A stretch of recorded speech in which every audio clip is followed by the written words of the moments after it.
Bom dia, pessoal, sejam bem-vindos ao nosso desafio Hebreus. Hoje é o segundo dia que nós estamos realizando essa série de vídeos estudando a carta aos Hebreus, uma importante obra, um importante texto para nós entendermos a respeito de Cristo, a superioridade de Jesus em relação a todas as outras coisas, a superioridade, a suficiência de Jesus, acima de tudo que nos pode levar à salvação. É sobre isso que nós iremos falar hoje no capítulo 2 e capítulo 3 de Hebreus, a respeito da superioridade de Jesus em relação a tudo. A obra de Jesus na cruz, sobre o ofício sagrado que ele realiza para nós, a expiação dos pecados, o sumo sacerdote, o ofício que ele faz segundo a ordem de Melquisedeque, que também está escrito no livro de Hebreus, que nos permite entrar com confiança, entrar de forma ousada no trono da graça, para receber misericórdia em tempo oportuno com o nosso Senhor. Então, sem tempo a perder, vamos iniciar no capítulo 2 de Hebreus, versículo 1, está escrito: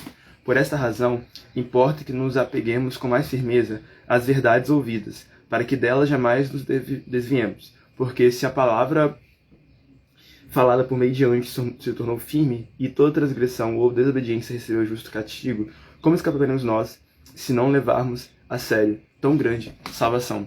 Nós iniciamos na segunda-feira falando a respeito disso, de que Deus falou aos antepassados de muitas maneiras, de muitas formas, através dos profetas. Mas hoje, ou seja, no período que o autor escreveu e também no período de hoje que nós estamos inseridos, ele decidiu se falar através de Jesus, que é a imagem de Deus visível, que é o primogênito da criação, que é onde está toda a plenitude de Deus habitando. Então, agora, uma vez que nós entendemos isso, no passado, os hebreus que receberam a lei, receberam os profetas, tinham uma grande salvação.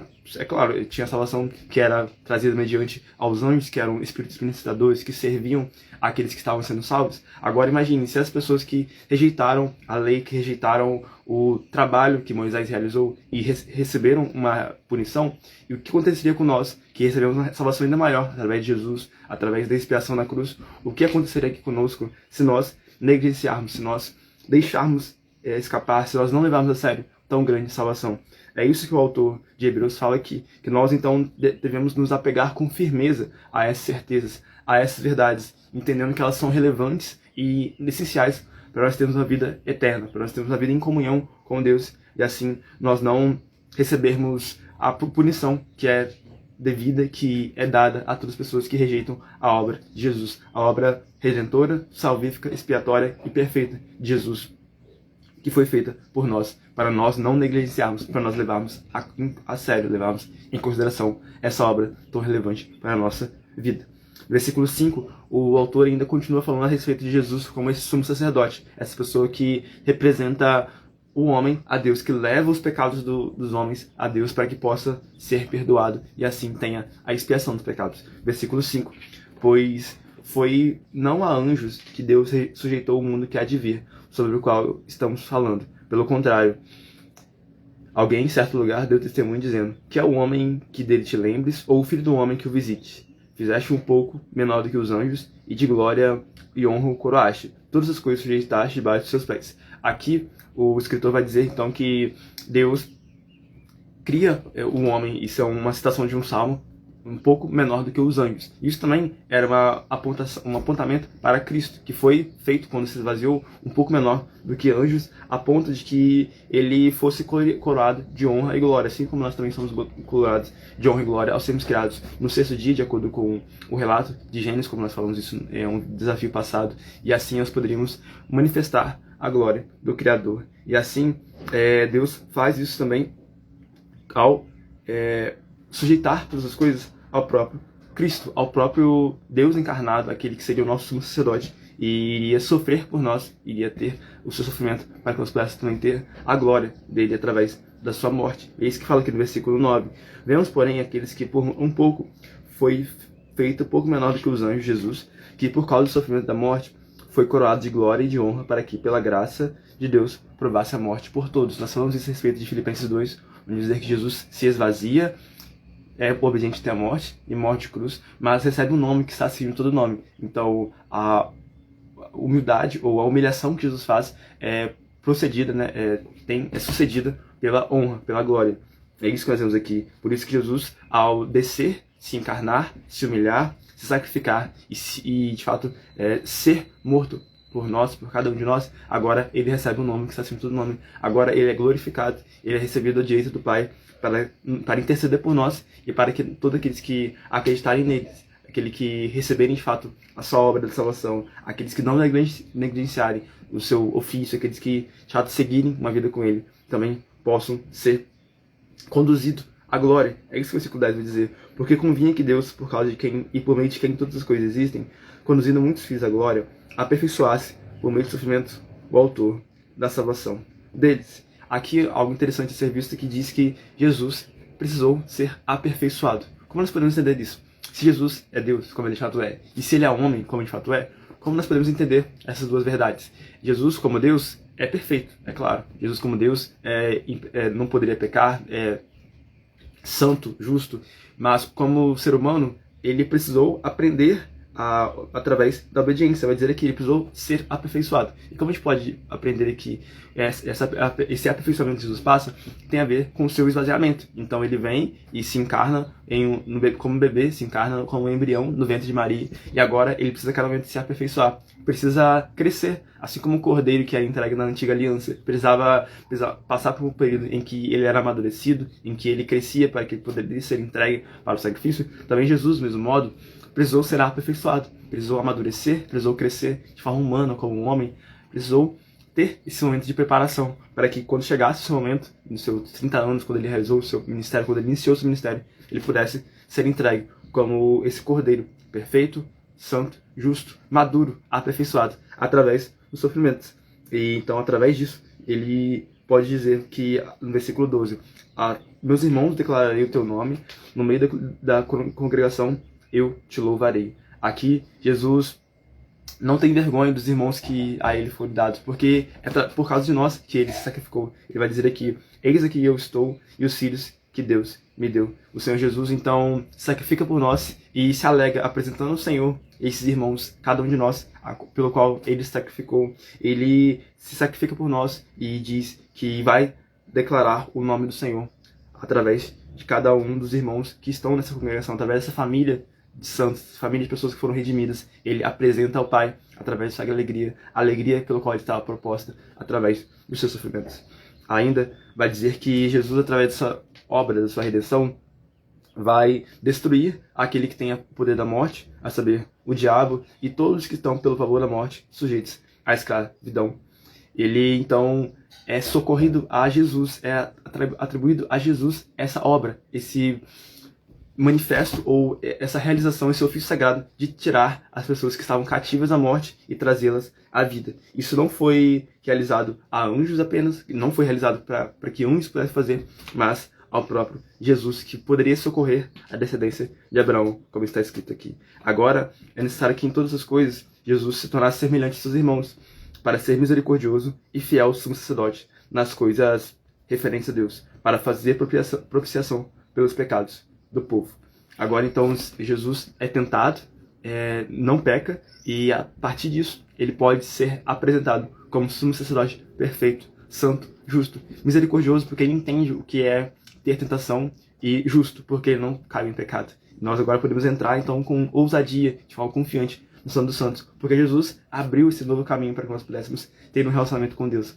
Vocês lembram que a gente falou isso em Gênesis, quando Deus cria todas as coisas, mas o homem decide viver de forma autônoma, então agora Deus precisa criar um plano, ele decide, na verdade, criar um plano de redenção, no qual o homem poderia ser restabelecido, restaurado, reconciliado com o próprio Deus, através do sangue do seu Filho amado, Jesus, na cruz. E é isso que Jesus faz conosco, é essa obra que ele realiza em nossa vida, a obra da redenção na cruz. Jesus é superior por causa disso, ele é superior por causa da lei antiga, a primeira aliança, que não era capaz de trazer a salvação àquelas pessoas que estavam caídas, não era capaz de elevar a consciência, de torná-la pura, de aperfeiçoar a consciência de que eles estavam realizando esses ritos. É apenas através de Jesus, através da graça salvadora, da obra salvífica, expiatória de Jesus, que nós alcançamos, nós herdamos o direito da salvação e herdamos o relacionamento com Deus Pai.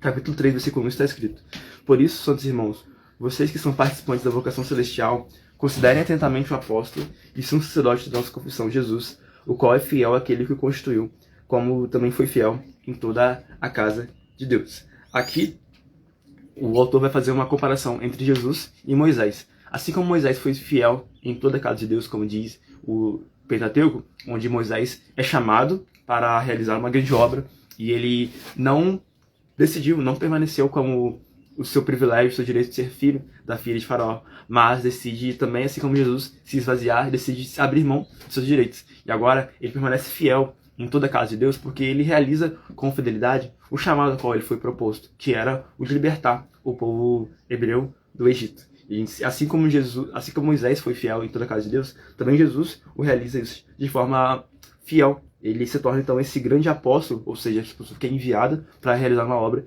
e esse sumo sacerdote, o maior dos sumos sacerdotes, o maior dos sacerdotes que apresentam o homem a Deus para que ele pudesse ter o seu pecado perdoado e assim expiado a sua transgressão. E além disso vai dizer que toda a casa é edificada por alguém. E assim como Deus cria essa casa que é o mundo, ele possui uma glória maior do que os construtores de casa, não é mesmo? Porque quando a pessoa constrói uma casa, ela tem direito a essa casa e também tem o seu nome reconhecido por causa dessa construção. E o quão maior é a honra, a glória e o reconhecimento que nós devemos dar ao Deus que criou todas as coisas, não é mesmo? É isso que o autor diz aqui no versículo 4. Pois toda casa é edificada por alguém, mas aquele que edificou todas as coisas é Deus. Então, Moisés, no Antigo Testamento, foi fiel em toda a casa de Deus, porque ele realizou a sua obra, mas Jesus permaneceu fiel de forma ainda maior, por causa de sua obra, ele realizou ela até o fim, e por isso ele merece uma honra ainda maior, merece um reconhecimento, e é superior ainda, de forma mais elevada do que o próprio Moisés, que foi fiel em toda a casa de Deus, mas era apenas um tipo, apenas apontava para Cristo, que realizaria uma obra maior. Versículo 7 vai alertar sobre a negligência e sobre a desobediência. Por isso, como diz o Espírito Santo, hoje, se ouvirem sua voz, não endureçam o coração, como foi na rebelião no dia da tentação no deserto, onde os pais de vocês me tentaram, pondo-me à prova, e viram as minhas obras durante 40 anos. Por isso me indignei contra essa geração e disse, o coração deles sempre se afasta de mim, e eles não me conheceram os meus caminhos. Assim jurei na minha ira, não entrarão no meu descanso. Nesse texto, é uma relação àquilo que acontece logo após o período em que o povo de Israel é liberto do Egito, e eles passam a se rebelar contra Deus. E agora Deus vai dizer aqui, hoje, se ouvirem sua voz, não endureça o seu coração, como foi na revolta que eles fizeram contra Deus por causa da sede que eles tinham e da necessidade que estavam passando no deserto. Deus também vai falar isso. Olha, assim como no Antigo Testamento, o povo recebeu esse alerta para não negligenciar a voz do Espírito Santo, a voz de se arrepender, de ter o seu coração contrito, quebrantado, de se relacionar com Deus, também vocês não negligenciem isso, porque se eles fizeram isso e receberam sua condenação quando eles estavam apenas em período de ignorância, ou talvez apenas nos primeiros passos da jornada em comunhão com Deus, o que aconteceria conosco se nós negligenciarmos uma salvação tão grande que foi feita mediante o próprio Filho de Deus? Por isso que é necessário com que nós, através dessa mensagem, não tenhamos nosso coração como pedra. Deus vai falar com o profeta Ezequiel e Jeremias também que ele realizaria uma nova aliança, uma aliança não conforme ele fez no passado, mas ele haveria de tirar o nosso coração de pedra. Um coração de pedra que simboliza também onde a lei estava gravada, que era pedra. Agora ele nos daria um coração de carne, um coração novo, de acordo com a sua própria vontade. E assim nós poderíamos ser quebrantados, sensíveis e poderíamos viver em obediência. Não por causa da nossa própria vontade, mas por causa do próprio Deus que haveria de fazer isso. Através dessa mensagem nós conseguimos então realizar aquilo que o autor vai dizer no versículo 13. Pelo contrário, animem-se uns aos outros todos os dias, durante o tempo que se chama hoje, a fim de que nenhum de vocês seja endurecido pelo engano do pecado. É importante nós vivemos o hoje, através de cada uma dessas verdades. É importante nós ouvirmos a voz do Senhor hoje, não ontem, não nos satisfazer apenas aquilo que nós realizamos ontem, nem esperar o amanhã, mas fazer isso hoje. Ouvir a voz de Deus hoje, agir com obediência hoje, não cair no pecado da negligência, da rebelião contra a própria voz de Deus. Porque aqueles que o fizeram no passado passaram 40 anos rodando em círculos no deserto por causa da sua rebeldia e negligência. O que aconteceria conosco se nós também fizéssemos o mesmo pecado? Mesmo qual o maior pecado ou qual a maior condenação e juízo estaria proposto àquelas pessoas que negligenciariam, que permaneceriam quebrados ou que não iriam quebrar o seu coração de pedra para ouvir a voz do Espírito Santo e assim permitir com que Ele, Deus em pessoa, pudesse realizar a sua obra em nossa vida. Que nós possamos ter essa consciência em nosso coração nesta manhã. Através de cada uma dessas verdades aqui, nós dizemos que Jesus é superior a Moisés, é superior a todas as pessoas que vieram antes a ele, porque elas eram apenas sombras, eram tipos que apontavam para a obra redentora de Jesus na cruz. É através dele, Cristo, um sumo sacerdote que é misericordioso, que é compassivo, porque sabe o que é ser tentado, mas sem pecar. Nós podemos ter essa certeza de salvação. E assim, nós não negligenciando, não agindo com rebeldia em relação à voz do Espírito Santo, nós também podemos entrar no descanso do Senhor, que é o tema da próxima live. E eu espero que você possa ter sido ajudado com esse vídeo. Se você foi, não esquece de curtir, comentar, se inscrever, compartilhar. Forte abraço, um bom dia, até a próxima.